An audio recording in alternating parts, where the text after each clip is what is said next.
오늘은 문학 이론이라고 했는데 이론이라기보다는 배경 지식 정도로 보는 게 좋을 것 같아요.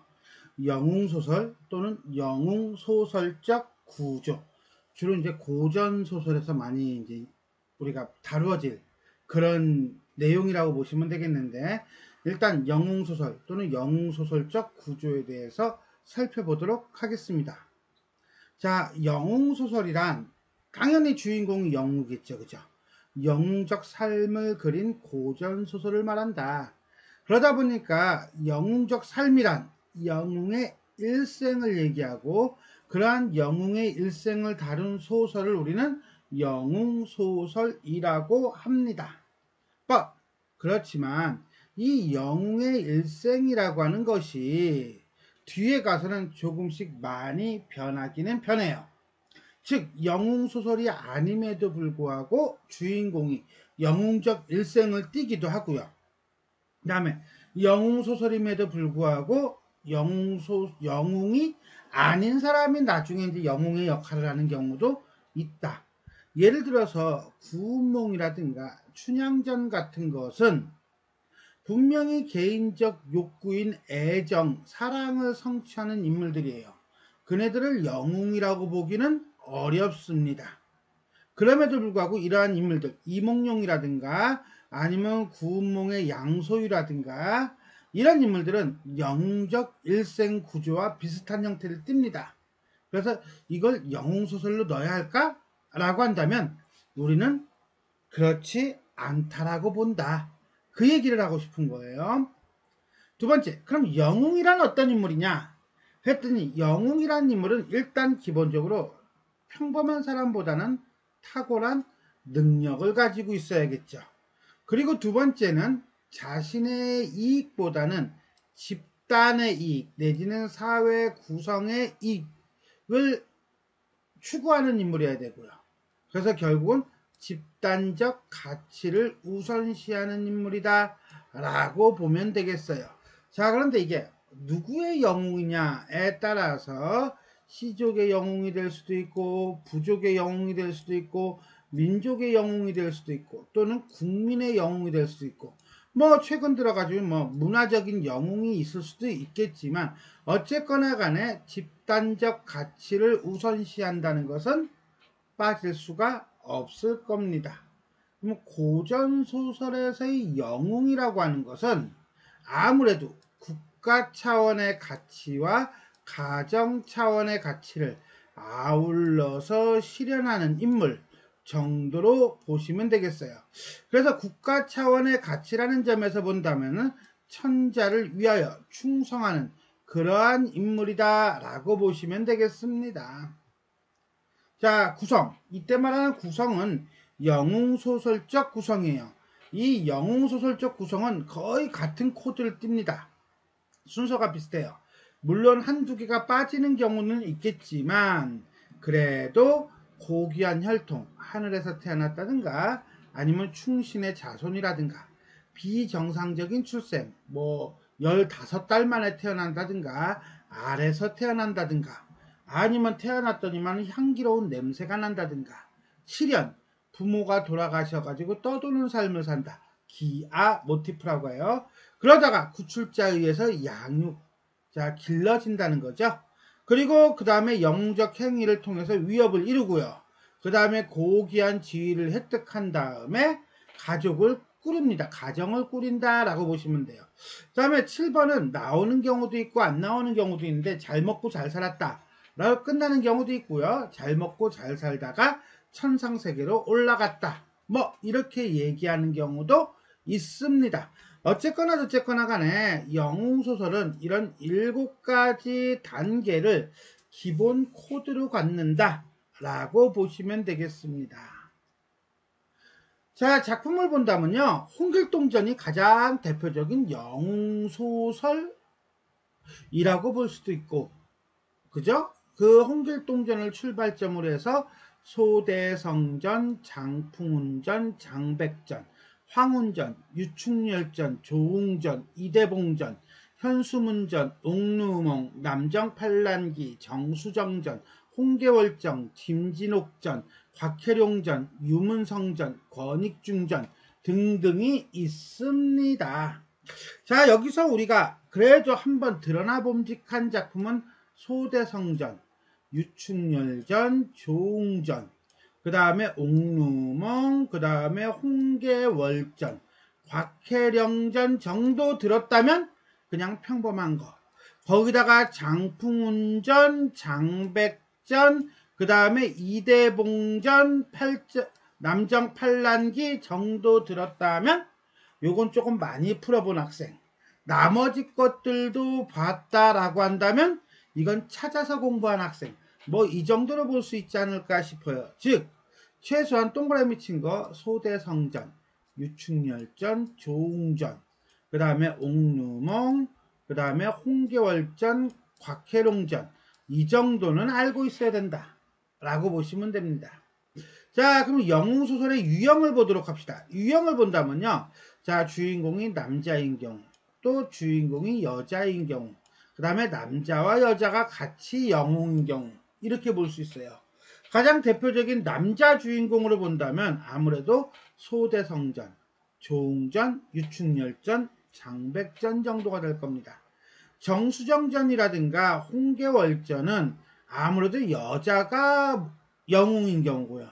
옥루몬, 이대봉전, 권익중전 같은 경우는 남자와 여자가 거의 대등한 상태로 이루어지고 있다라고 보시면 되겠습니다.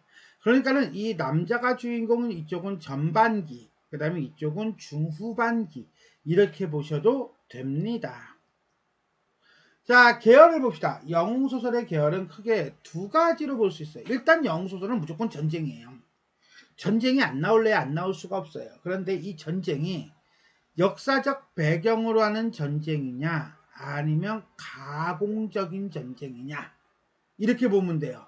역사적인 전쟁을 배경으로 하는 역사 군담 소설, 가상의 전쟁을 배경으로 하고 있는 창작 군담 소설. 그러면 역사적 전쟁을 배경으로 하고 있는 역사 군담 소설은 보통 뭐 임진왜란이라든가 병자호란 이런 거겠죠. 그러면서 역사적인 인물과 가공의 인물을 믹싱을 해가지고 이야기를 한다라고 보면 돼요. 가장 대표적인 게 임진록과 박시전이 되겠습니다. 임진록은 제목에서도 알다시피 임진왜란을, 박시전은 병자호란을 배경으로 하고 있죠. 박시전과 함께 병자호란을 배경으로 하는 소설 중에 인경업전이 있다라고 보시면 돼요. 어쨌거나 저쨌거나 간에 이 두 전쟁은 조선시대를 전기와 후기로 나누는 시기 전쟁이면서 지배층에 대한 불신과 서민의식을 강력하게 대두시킨 그런 전쟁이다 라고 보고요. 어쨌거나 간에 임진왜란이 됐든 병자호란이 됐든 역사적 사실은 솔직히 진전쟁이에요. 그런 민족적 굴욕감이나 패배의식을 극복하고자 하는 그러한 의도를 가지고 만들어진 작품이다 라고 보시면 되겠습니다. 두 번째, 창작 군담 소설. 자, 이 창작 군담 소설은 좀 많아요. 많기 때문에 어떤 작품이다 라고 얘기하기는 조금 어렵고요. 구체적으로 전쟁이 언급되기보다는, 전쟁의 명칭이 언급되기보다는 그냥 전쟁이 일어났다 라고 보는 게 맞을 거예요. 그러면서 대부분의 작품은 주인공의 고난과 중세적 질서 위기를 문제 삼으면서 주인공의 영웅적 입공과 이 두 문제를 함께 해결한다는 점에서 일치하고 있다. 그리고 천상계와 지상계, 충신과 간신, 선과 악의 갈등 구조를 보여주고 있다 라고 보시면 되겠습니다. 자, 화소에 따른 분류라고 했는데 이거는 우리가 흔히 모티프라고 해요. 영웅소설적 구조, 아까 잠깐 봤던 7개 단계 있죠? 그 7개 단계가 어떻게 변형이 되고 변주가 되는가 라고 하는 거예요. 처음에 인물이 출생을 합니다. 출생을 할 때는요, 아무래도 고귀한 혈통이에요. 고귀한 혈통이다 보니까 일단은 부모가 잘 나가는 집안이어야 될 거야. 잘 나가는 집안이고요. 그 다음에 또 천상계에서 내려온 인물인 경우도 많아요. 그런데 문제는 이게 영원히 잘 나가는 게 아니라 이 아버지가 낙향을 하거나 삭탈관직을 당하거나 유배를 가거나 이런 쪽으로 밀려나게 돼요. 그러니까 불우한 출생이라고 볼 수도 있죠. 어쨌거나 그쨌거나 간에 인물은, 주인공은 명문가의 출신이라는 사실은 변함이 없습니다. 그러다가 시련을 겪어요. 그 시련이라는 것은 아버지가 간신의 박해를 받고 집안이 쫄딱 망하는 거예요. 망하기도 하고요. 아버지가 죽기도 하고요. 아버지가 저 멀리 유배를 가기도 하고요. 어쨌거나 그쨌거나 간에 집안 자체가 망해요. 이걸 간신에 의해서 박해를 받는 화소다. 간당, 박해, 화소라고 보면 돼요. 이러한 내용이 나오는 작품들이 몇 가지가 있는데 대표적인 게 화케룡전, 유충열전, 조웅전 같은 게 여기에 해당합니다. 또 하나의 시련은 뭐냐 그러면 이 간신이 아니라, 이 간신은 내부의 적이라면 외부의 적이에요. 외부의 적으로 인해서 집안이 망해요. 즉 외적의 침입이죠. 외적의 침입으로 인해서 전란이 일어나고 그 전란으로 인해서 가족 구성원들이 헤어지는 그러한 모습을 띱니다. 그게 가장 대표적인 게 홍계월전이라든가 장경전 정도가 되겠습니다. 장국진전 할 때 이 장국진은 코미디언이 아닙니다. 다음에 세 번째는 부모가 돌아가셔요. 부모가 병들어서 죽음으로써 이 아버지만 죽는 게 아니라 어머니도 같이 죽는 경우도 있습니다. 아버지가 죽고 어머니하고 같이 가다가 헤어지는 경우도 있고요. 어쨌거나 대부분은요, 아버지하고 어머니가 둘 다 죽는 경우가 많습니다. 그래서 부모 병사 화소라고 합니다.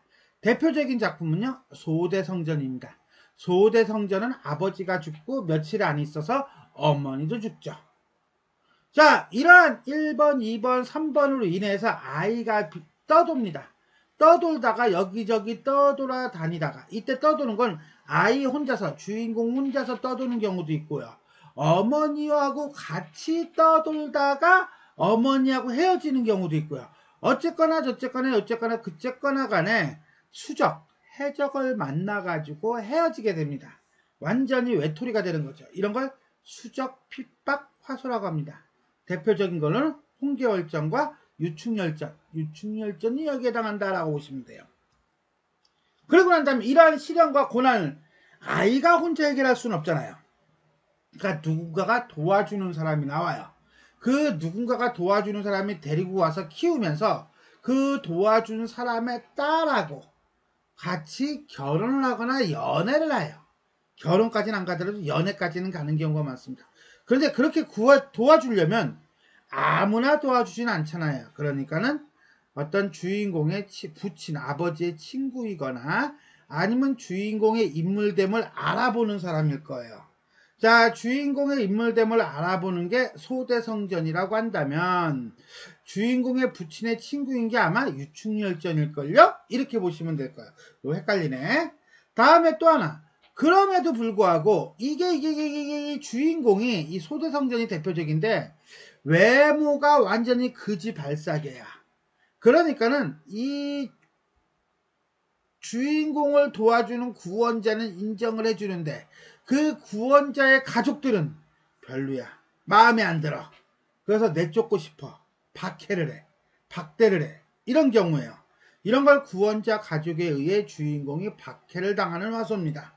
그래서 박해를 가하는 사람이 여주인공의 친어머니인 경우는 남자 주인공만 박해를 당하지만 만약에 여주인공의 후처인 경우나 계모인 경우는 이 전처의 딸인 여주인공도 같이 박해를 당하기도 합니다. 대표적인 게 소대성전이 되겠다라고 보시면 되겠습니다. 자, 이 소대성전에서 그래서 혼자 떠나죠. 에라 모르겠다 하고서는. 다음에 주인공에게 억지로 결혼을 강요하는 이야기가 있는데 이거는 그다지 많지는 않지만 의외로 있어요. 이게 능욕이라고 하거든요. 자, 이런 경우는 보통 이제는 간신이거나 아니면 황제가 그렇게 강제로 결혼시키려고 하는 인물인 경우가 많습니다. 자, 조웅전이 여기에 해당한다 라고 보시면 돼요. 다음에 조력자. 조력자라는 것은 이제는 구출자 말고 또 도와주는 사람이에요. 자, 그 중에 가장 대표적인 게 여자 주인공이죠. 여자 주인공은 남자 주인공이 떠났잖아. 헤어졌잖아.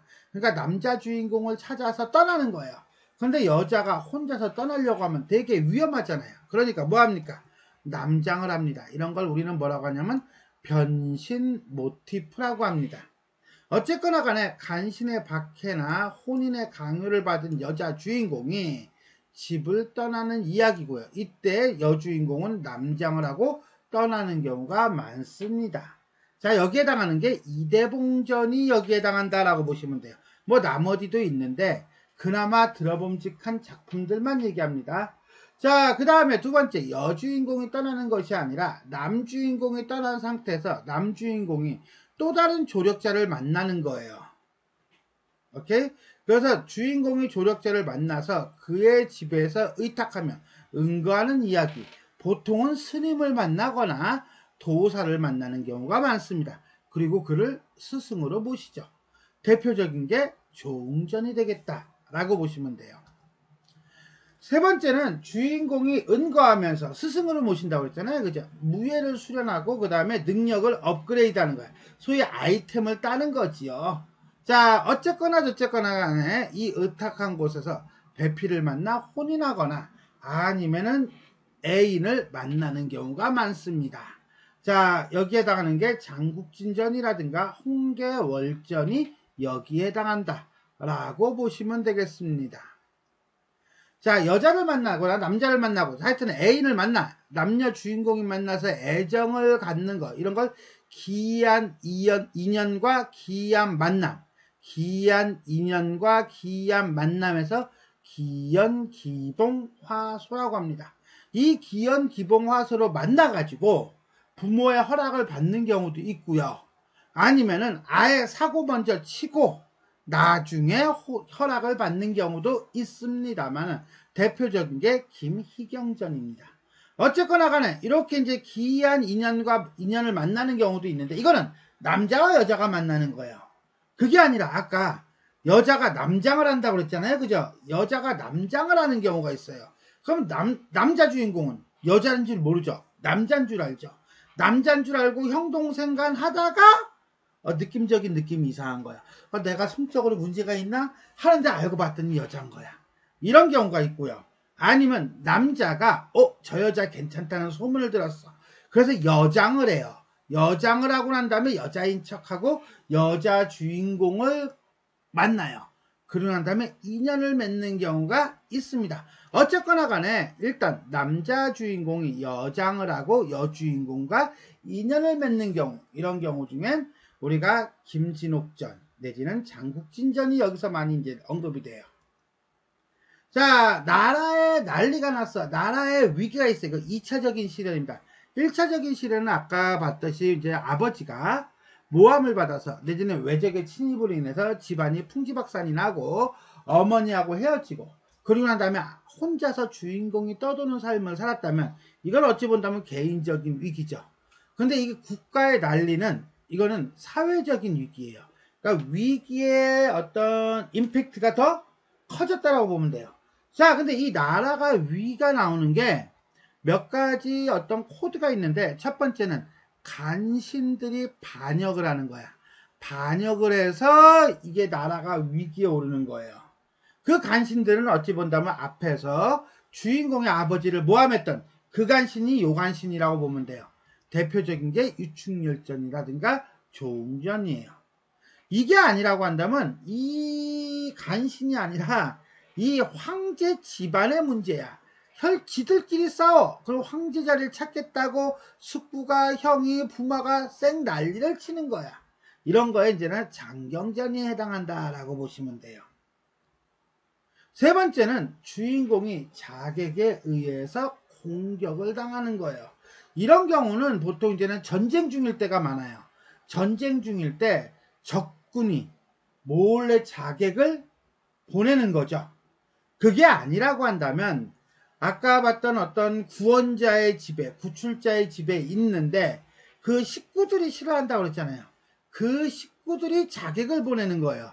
마치 홍길동전에서 길동이가 자객을 맞이하는 것과 같은 거예요. 여기에 해당하는 게 이제 소대성전이죠. 소대성전은 위에 있는 것 중에 여기에 해당한다라고 보시면 됩니다. 또 하나는 황제를 몰아내고 태자를 붙잡아서 인질로 삼고 권력을 차지하는 경우예요. 물론 이런 경우는 주인공에 의해서 깨지기는 하지만요. 대표적인 게 조웅전이다 라고 보시면 되겠습니다. 이런 것들은 전부 다 나라의 위기죠. 그러다가 이제는 나라의 위기에서 영웅적인 행위를 합니다. 영웅적인 행위를 하고 그리고 난 다음에 업적을 세우죠. 공로를 세워요. 그 공로를 세우는 과정, 그 과정, 공을 세우는 과정을 입공이라고 합니다. 그래서 간신들에게 쫓겨난 신하들이 다시 모여요. 옛날 신하가 합세, 함께 세력을 뭉친다는 거죠. 자, 여기에 해당하는 것이 이제는 조웅전이 얘기됩니다. 그러니까 이거는 그냥 신하들이 모이는 게 아니라 누구에 의해서?